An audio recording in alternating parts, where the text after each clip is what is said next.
pengalaman Abang John kan, ramai yang gunakan medical card ataupun yang pergi klinik selalu, biasanya budak-budak yang baru lahir sehinggalah umur 7 tahun. Golongan ni lah yang banyak menggunakan perlindungan klinik dan hospital.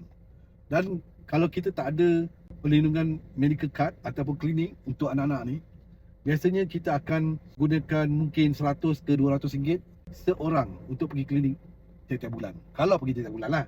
Tapi kalau anak ada 3 orang, 1 bulan seorang pergi klinik 100 ke 200 ringgit. Kalau bulan depan anak kedua pula pergi 100 200 ringgit. Bulan ketiga pula anak yang ketiga pula pergi 100 200 ringgit sebab sakit, demam, batuk, sesama, cerit-berit dan sebagainya. Itu juga adalah salah satu kos yang kita perlu fikirkan untuk anak-anak kita setiap bulan. Jadi kalau katalah 100 ke 200 ringgit untuk pergi klinik, memang banyaklah kalau kita gaji tak banyak, kan? Tapi kalau ada satu alternatif di mana kalau kita boleh pergi klinik dengan hanya bayaran RM10 saja, kenapa kita tak nak cuba ataupun tak nak mohon?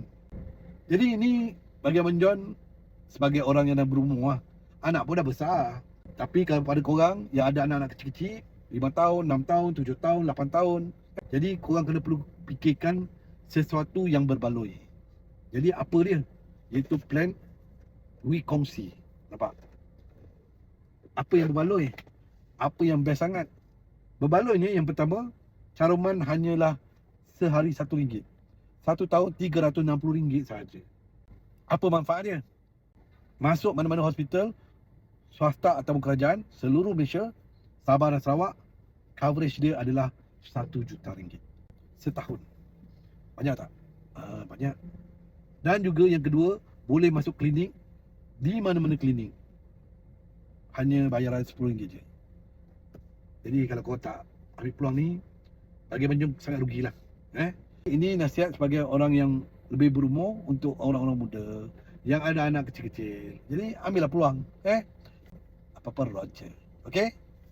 Komen di bawah.